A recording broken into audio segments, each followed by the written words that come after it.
Hi, I'll start the show with a song. New you.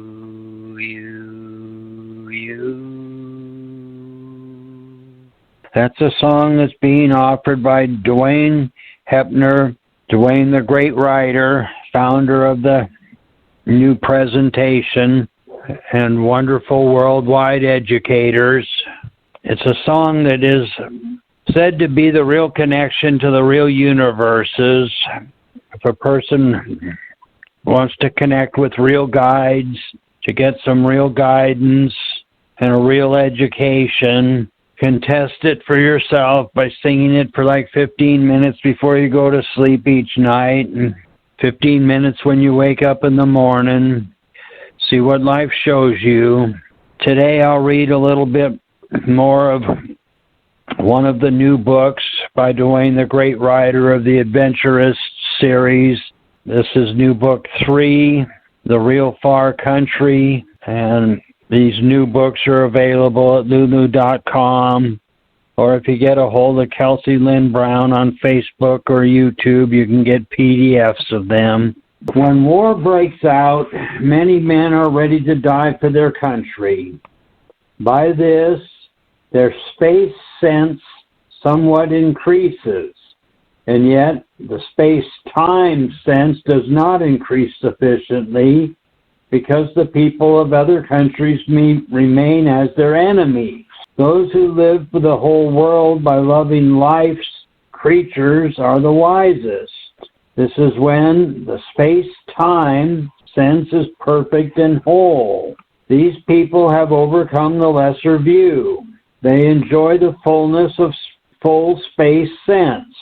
Those who are selfish must die for their country in order to develop their nothingness sense. The real universal guides are unselfish and wise and live for the good of all life's creatures.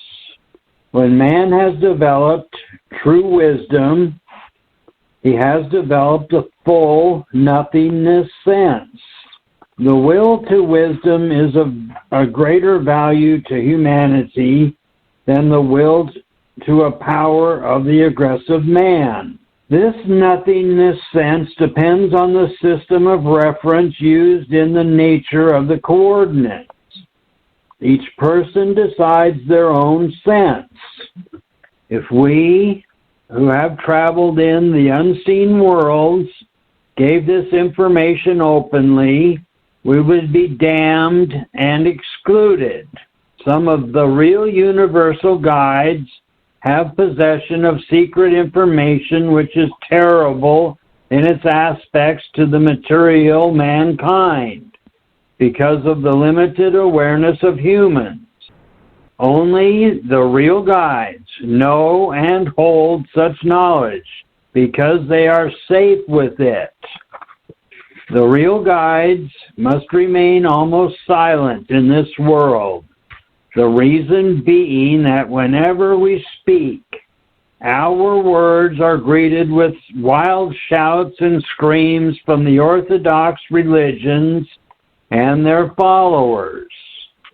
The old, outdated metaphysical systems, such as Buddhism and Catholicism, begin to shake at their foundations. The priests and gurus of all teachings flaunt and taunt and jeer when the real guides are around. They are not interested in a real unity, in the sense of what is real.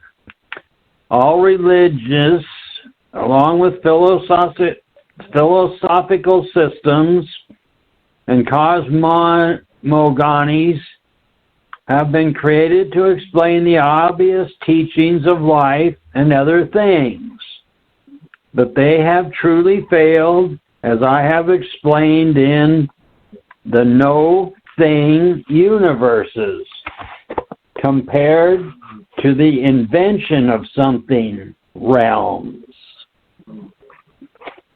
This is where it is a matter of personal and real experience, which provides the real answer for us and the realization of what is real now.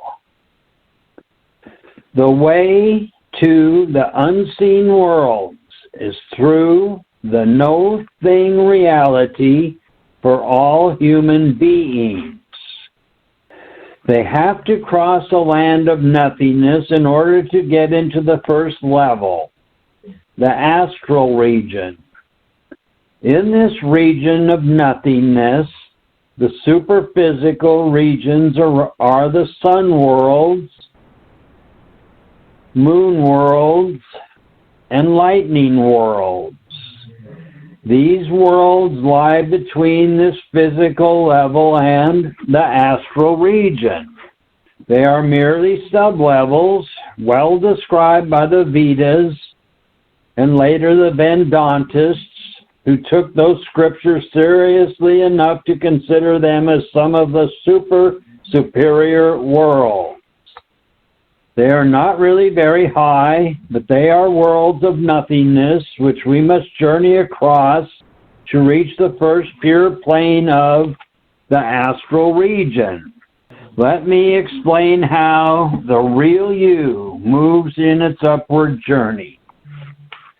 It leaves the body through the 10th door, third eye, the subtle body. At first, we look out through this door, and eventually we go through it and leave the body completely. We then step out into a new world which we have never seen before.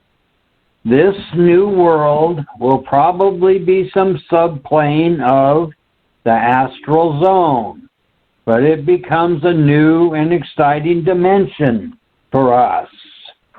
There is, in this greater astral realm, an almost endless series of sets of dimensions, one above the other, like the three-dimensional world in which we live, reaching up to the higher worlds.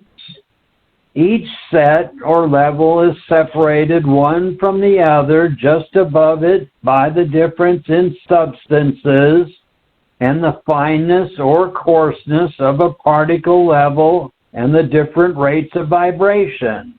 These differences make up one set of dimensions invisible to people living in another set.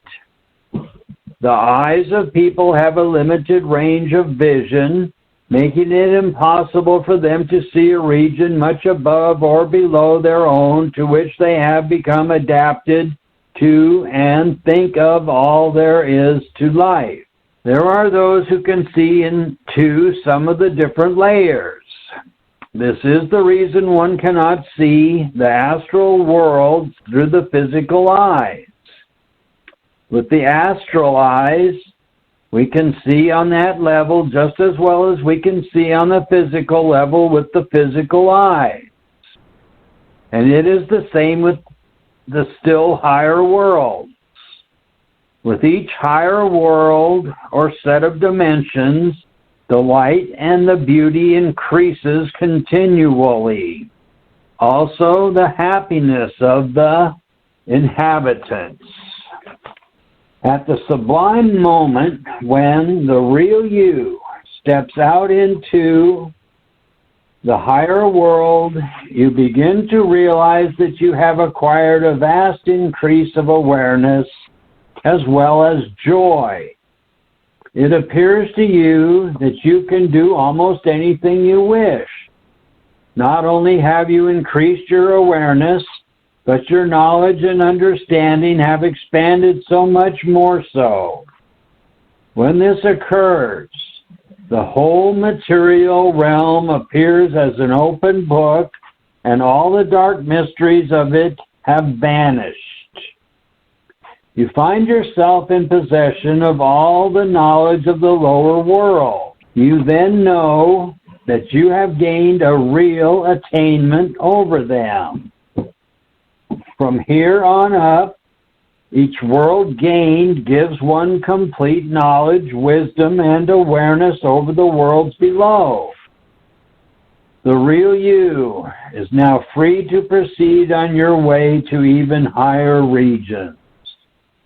You may not allow yourself to be unduly detained in order to enjoy the new world you have entered. You must move always upward, for there will be no ending of the worlds and universes you will be in. Between the physical and pure astral levels, there are many sub-realms. The sun worlds come first, then the moon worlds, then numerous sub-levels, and finally the lightning worlds. This corresponds to the level of Sahasra Dalkong, as it is known to the real guides in the astral region. This place is so full of light and far more beautiful than this world of the earth. It is the region which is commonly considered by many yogis as their supreme heaven. This is as high as they are able to journey as a rule, because of their agreement to this area. The Lord of this region is regarded as the supreme being, but is only the Kal, or Brahm. The real guides know him as Kal, while the Hindus think of him as Brahm. He is regarded as the supreme being by nearly all religions, because they know nothing of the higher levels.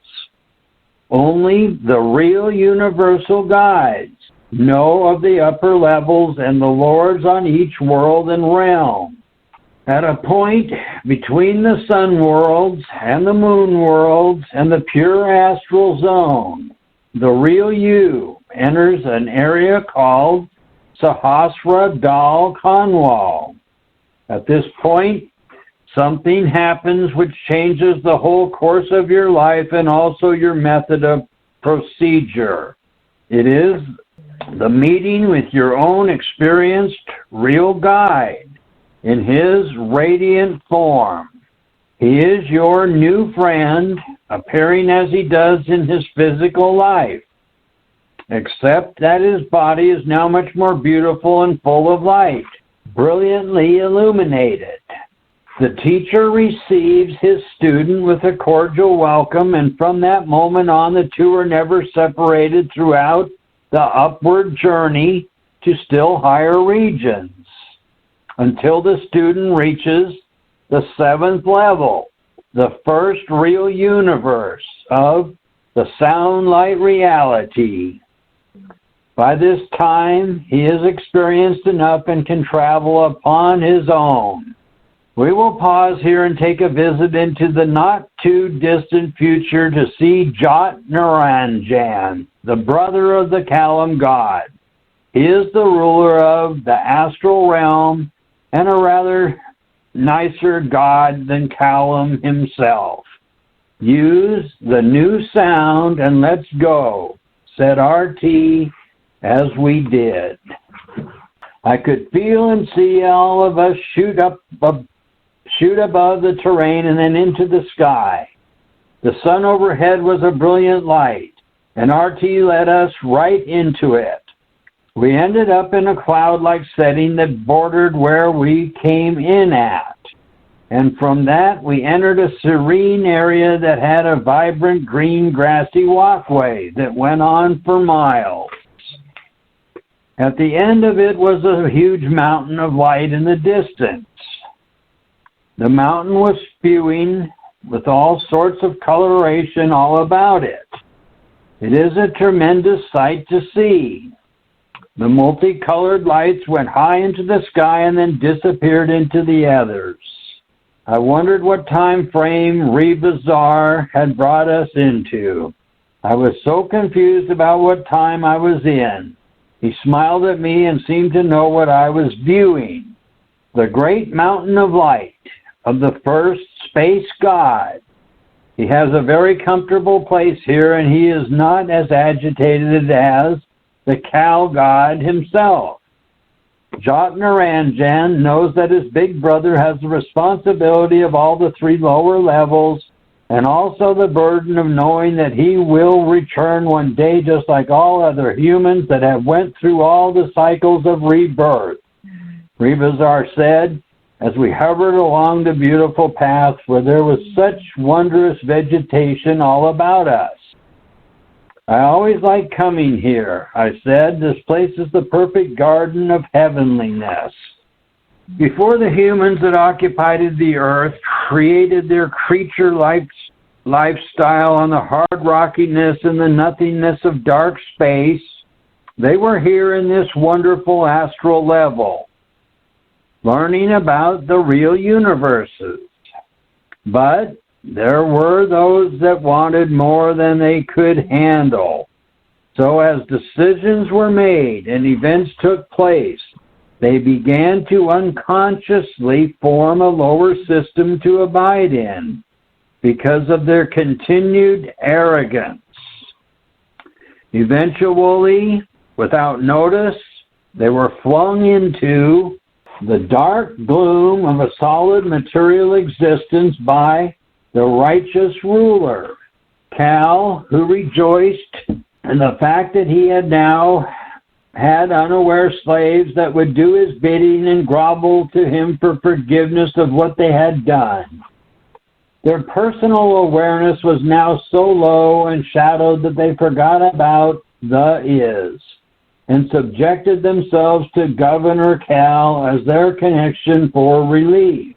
Of course, he promised the people of Earth that he would give them whatever they wanted, but that was eons ago. And so many of these same people still look to his royal yawn today. So many others became the victims of the situation and were sucked downward also. The two of you were some of the ones that tried to talk some sense into the unruly one. And in the confusion, you were drawn into the turmoil and grouped with them, into the unconsciousness of a physical form. This is why I emphasize the real light of being isness, as opposed to emotional attachment, which most humans are into. Good and bad do not apply with the is. Only what is real does, said RT as we continue. 116. Oh. Wow, that is scary, sir. I have always had the feeling that I do not belong on the earth, and now I know why, I said as I looked at all the marvelous beauty. You have always known it, Dwayne. You simply forgot about it. Shish told you in your previous life as Goldie, the Indian, when you were with her on the 7th level, said Rebazar as he winked. I considered. I continued to look at all the surroundings and the beautiful landscaping. This place always fascinated me. From time to time, I would see some cute little animals that looked like rabbits and squirrels moving through the lush greenery. Overhead, there were very large birds that looked like eagles, only twice the size. They flew back and forth across the gigantic clear sky, and sometimes way up towards the sun and then swiftly back down again. The entire scene was so unreal and breathtaking, so surreal and breathtaking. It is easy to see why the people of the gray earth would want this to be their heaven, because of their hard lifestyle that takes place on all the rock planets. The great sun in the sky reminded me of the is, and how it is represented on every level and in the many dimensions of the astral worlds. We are here at the Governor God Castle, said RT. We stood in front of the castle entrance where there were guards, just like at the Cal Castle. But these guys looked a lot friendlier and were not dressed in battle fatigue. They were in very casual wear and actually greeted us with a slight bow. They opened the giant doors for us, and we entered the long, highly lit hallway to the main room.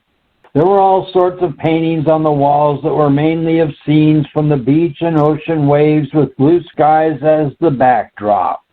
I couldn't recall what was on the walls from the other times I had been here, as these were fine. Did he decorate here, Rebazar? I asked.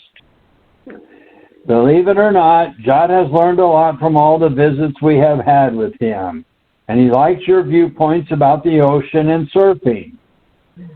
He puts these pictures up for you, said RT. I love great art, and these paintings are very exceptional. I know that the people here do not have the same 9-to-5 boring routine that humans have, and so they have plenty of time to dedicate themselves to becoming masters of their creative natures. This is great, I said, as we stopped and looked for a moment at the masterful artworks along the hallway. We will meet some of the artists in the make-believe ballroom of the Lord Jot, said RT, as we finally entered the huge area of the astral god, which was all open to the sky above.